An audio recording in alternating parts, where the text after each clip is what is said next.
भारतीय इतिहास में एक ऐसे समय भी थी जब विज्ञान, गणित, कला, साहित्य और व्यापार हर क्षेत्र में भारत दुनिया का मार्गदर्शन कर रहा था।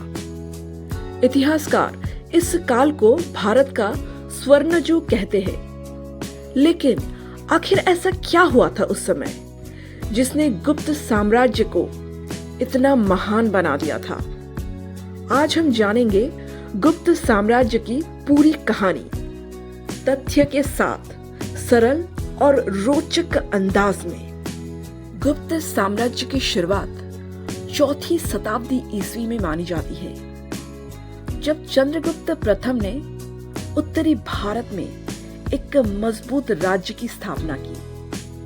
उन्होंने राजनीतिक विवाह और रणनीतिक गठबंधन के माध्यम से अपने साम्राज्य को मजबूत किया, और यही से भारत में एक ऐसी काल की शुरुआत हुई जिसमें स्थिरता, समृद्धि और सांस्कृतिक विकास तेजी से बढ़ने लगे। चंद्रगुप्त प्रथम के बाद उनके पुत्र समुद्रगुप्त गद्दी पर बैठे। इतिहासकार उन्हें उनकी सौम्य प्रतिभा के कारण भारत का नेपोलियन भी कहते हैं।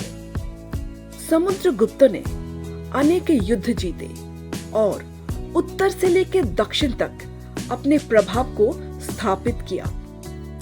इलाहाबाद स्तंभ लेख से हमें उनकी अभियान की विस्तृत जानकारी मिलती है, जो उस समय की राजनीतिक स्थिति को समझाने का महत्वपूर्ण स्रोत है।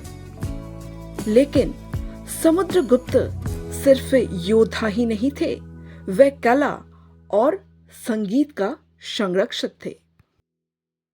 समुद्रगुप्त के बाद चंद्रगुप्त द्वितीय ने साम्राज्य को और अधिक समृद्ध बनाया। उन्हें अक्सर विक्रमादित्य की उपाधि से भी जोड़ा जाता है। उनकी शासनकाल में व्यापार, कला और साहित्य ने अभूतपूर्व उन्नति की। भारत का विदेशी व्यापार रोमान और मध्य एशियाई क्षेत्र तक फैल चुका था, और यही वह समय था जब गुप्त साम्राज्य अपनी सांस्कृतिक ऊंचाई पर पहुंचा। गुप्त काल को सांस्कृतिक साहित्य का स्वर्ण काल भी कहा जाता है। महान कवि और नाटककार कालिदास इसी काल में हुए थे। उनके रचनाएं जैसे अभिज्ञान शकुंतलम और मेघदूत आज भी भारतीय साहित्य की अमूल्य धरोहर मानी जाती है। इस समय सांस्कृतिक भाषा प्रशासन का मुख्य भाषा बन चुकी थी। गुप्त काल में विज्ञान और गणित में भी बड़ी प्रगति हुई। महान गणितज्ञ और खगोल शास्त्री आर्यभट्ट ने शून्य, दशमलव प्रणाली और ग्रहों की गति पर महत्वपूर्ण कार्य किया। उन्होंने ये भी बताया कि पृथ्वी अपनी दूरी पर घूमती है, जो उस समय के लिए अत्यंत उन्नत वैज्ञानिक सोच थी। उनके कार्य का प्रभाव बाद में विश्व के कई वैज्ञानिक पर पड़ा। इस काल में शिक्षा का स्तर भी बहुत ऊंचा था।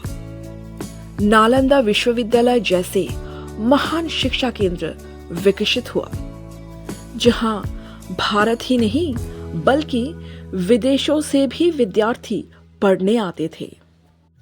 चीन के प्रसिद्ध यात्री फाहियन ने भारत की यात्रा की और यहाँ की सामाजिक व्यवस्था तथा शिक्षा प्रणाली की प्रशंसा की। उनके विवरण से पता चला कि उस समय भारत में कानून व्यवस्था मजबूत थी और लोग समृद्ध जीवन जी रहे थे। गुप्त काल में कला और स्थापत्य भी अपने चरम पर था। महाराष्ट्र स्थित अजंता गुफा की भीतरी चित्रकला उस काल की उत्कृष्ट कला का उदाहरण है।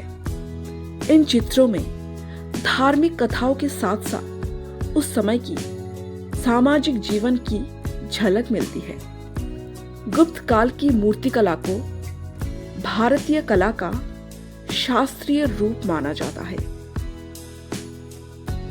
गुप्त काल में व्यापार और कृषि दोनों ही मजबूत थे। सोने के सिक्के का व्यापक उपयोग होता था, जो आर्थिक स्थिरता का संकेत है।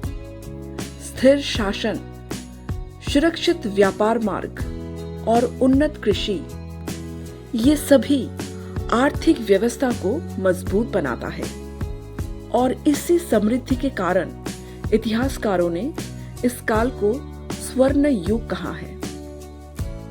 हर साम्राज्य की तरह गुप्त साम्राज्य का भी धीरे धीरे पतन शुरू हुआ। 5वीं शताब्दी के बाद हुए आक्रमण और आंतरिक कमजोरी के कारण साम्राज्य कमजोर पड़ गया। हालांकि राजनीतिक शक्ति कम हो गई, लेकिन गुप्त काल की सांस्कृतिक और वैज्ञानिक उपलब्धियां सदियों तक प्रभाव डालती रही। तो अब सवाल, गुप्त साम्राज्य को स्वर्ण युग क्यों कहा जाता है? क्योंकि इस काल में विज्ञान और गणित में बड़ी खोज हुई, साहित्य और कला ने नई ऊंचाइयां छुई, शिक्षा प्रणाली अत्यंत विकसित हुई, अर्थव्यवस्था मजबूत रही। यानी ये समय भारत के समग्र विकास का प्रतीक बन गया। अगर आपको भारतीय इतिहास की ऐसे ही सच्ची और रोचक कहानियां पसंद है, तो वीडियो को लाइक करें, शेयर करें और चैनल को सब्सक्राइब करना मत भूलना। अगले वीडियो में हम इतिहास के एक और अद्भुत अध्याय के साथ मिलेंगे। नमस्कार।